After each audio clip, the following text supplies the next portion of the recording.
សូមអនុញ្ញាតជម្រាបសួរប្រិយមិត្តយើងមកជួបគ្នាម្ដងទៀតនៅសំណួរជីវវិទ្យាថ្នាក់ទី12សំណួរទី1របស់យើងសួរថាតើនៅដំណាក់បញ្ចប់សំយោគប្រូតេអ៊ីនមានបាតុភូតអ្វីកើតឡើងនៅដំណាក់បញ្ចប់នៃការសំយោគប្រូតេអ៊ីនមានបាតុភូតមួយចំនួនបានកើតឡើងដូចតទៅសារធាតុសំញាំមួយចំនួនដូចជា ANM, INT, ribosome និងចង្វាក់ polypeptide បានផ្ដាច់ចេញពីគ្នា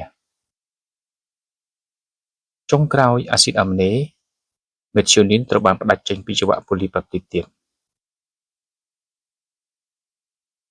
សំណួរបន្តតើលំពេងផលិតអរម៉ូនប្រមាណយ៉ាងអ្វីខ្លះលំពេងផលិតអរម៉ូន2យ៉ាងគឺ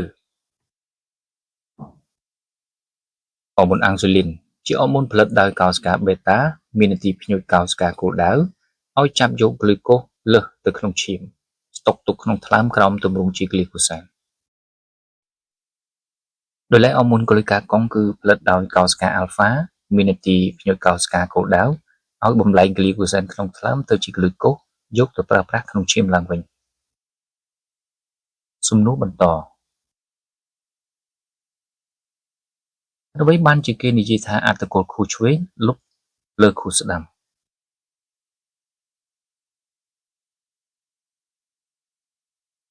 ចម្លើយបានជាគេនិយាយថាអត្តកូលខួរឆ្វេងលុបលើអត្តកូលខួរស្ដាំព្រោះមនុស្សជាទូទៅប្រើប្រាស់សរីរាង្គខាងស្ដាំច្រើនជាងខាងឆ្វេងនេះបញ្ជាក់ថាសរីរាង្គខាងស្ដាំលុបលើសរីរាង្គខាងឆ្វេងដោយអត្តកូលខួរឆ្វេងត្រួតពិនិត្យសកម្មភាពនៃសរីរាង្គខាងស្ដាំហើយនេះគេសន្និដ្ឋានថាអត្តកូលខួរឆ្វេងលុបលើអត្តកូលខួរស្ដាំ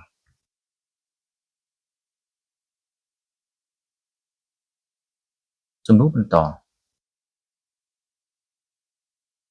គេថាខួរឆ្អឹងខ្នងមានសារៈសំខាន់សំអាងលើហេតុផលពីរយ៉ាងតើពិតឬទេ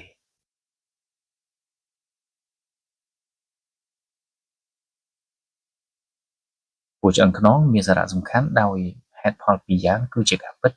ព្រោះ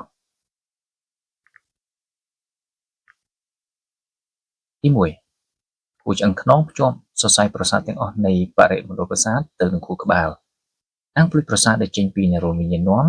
ធ្វើដំណើរតាមខួរឆ្អឹងខ្នងឆ្លងកាត់អន្តរនរោនបញ្ជូនទៅកាន់ខួរក្បាលអាងភ្លុចប្រសាទដែលបានបកស្រាយរួចក៏បានធ្វើដំណើរចេញពីខួរក្បាលឆ្លងកាត់អន្តរនរោនចុះតាមខួរឆ្អឹងខ្នងដឹកនាំតាមនរោនចលករទៅកាន់សរីរប្រតិកម្មវិញហេតុផលទី2គឺខួរឆ្អឹងខ្នងត្រួតពិនិត្យរេផ្លេចខ្លះៗដែលជាទំនាប់ស្វ័យប្រវត្តិសំណួរបន្តអ្វីទៅជា neurofibril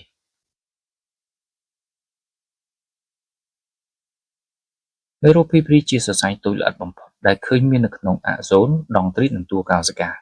វាមានន័យបញ្ជូនអាងភ្លុចទៅកាន់កោសិកាប្រសាទ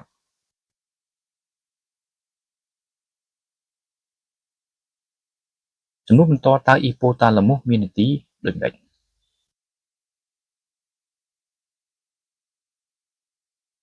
អ៊ីប៉ូតាឡាម៉ូសមានន័យដូចតទៅត្រួតពិនិត្យវេទនាអារម្មណ៍ទាក់ទងទៅនឹងការថែរក្សាលំនឹងដូចជាការស្រេកការឃ្លានសីតុណ្ហភាពតុល្យភាពទឹកសម្ពាធឈាមអ៊ីប៉ូតាឡាម៉ូសក៏មានន័យបង្កើតឬភ្ញួចការបញ្ចេញអរម៉ូនរបស់អ៊ីប៉ូភីផងដែរសំណួរបន្តនៅរោនចលករនៃបរិមណ្ឌលប្រសាទចែកជាប្រមាណក្រុមអ្វីខ្លះនៅរោនចលករនៃបរិមណ្ឌលប្រសាទចែកចេញជាពីរក្រុមគឺប្រព័ន្ធប្រសាទសូម៉ាទិកមាននរោនចលករដែលភ្ជាប់មជ្ឈមណ្ឌលប្រសាទទៅនឹងសាច់ដុំឆ្នោតឬសាច់ដុំចន្ទៈប្រព័ន្ធប្រសាទស្វ័យប្រវត្តិធ្វើដំណើរទៅកពីងសាច់ដុំរនីងនិងសាច់ដុំបេះដូង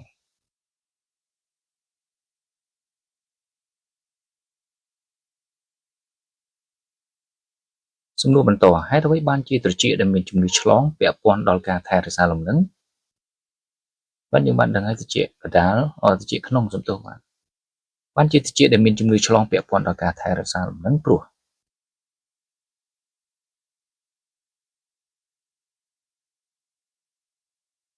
មេរោគបង្កជំងឺឆ្លងបានធ្វើឲ្យត្រចៀកឡើងហើមដែលបណ្ដាលឲ្យសាលធារាវក្នុងត្រចៀកដាក់សម្ពាធទៅលើបំពង់ពាក់កណ្ដាលរង្វង់និងបណ្ដាលឲ្យរោមល្អិតៗលើកោសិកាធ្មូលឲ្យសញ្ញានៃតុល្យភាពនៅក្នុងខួរក្បាលមិនត្រឹមត្រូវ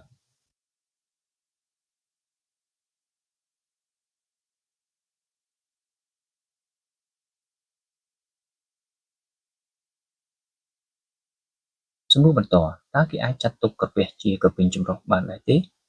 ព្រោះអ្វីចម្លើយ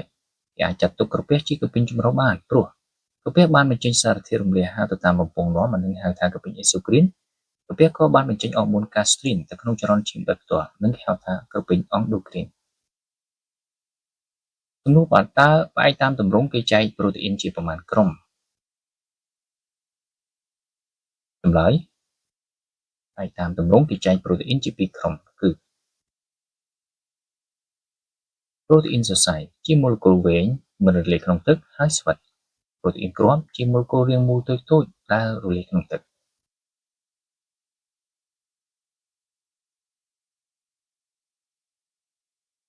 ហេតុអ្វីបានជាសីតុណ្ហភាពខ្ពស់ពេកឬទាបពេកធ្វើឲ្យអង់ស៊ីមបាត់បង់នូវគុណភាពចម្លើយបានជាសីតុណ្ហភាពខ្ពស់ពេកឬទាបពេកធ្វើឲ្យអង់ស៊ីមបាត់បង់នូវគុណភាពព្រោះអង់ស៊ីមគឺជាប្រូតេអ៊ីនកាលណាសីតុណ្ហភាពខ្ពស់ពេកឬទាបពេកចំណងប៉េបទីតត្រូវរលាយឯសម្ព័ន្ធអ៊ីដ្រូសែនត្រូវបានផ្ដាច់ធ្វើឲ្យទម្រង់ប្រូតេអ៊ីនប្រែប្រួលដែលនាំឲ្យបាត់បង់នូវគុណភាពរបស់ប្រូតេអ៊ីន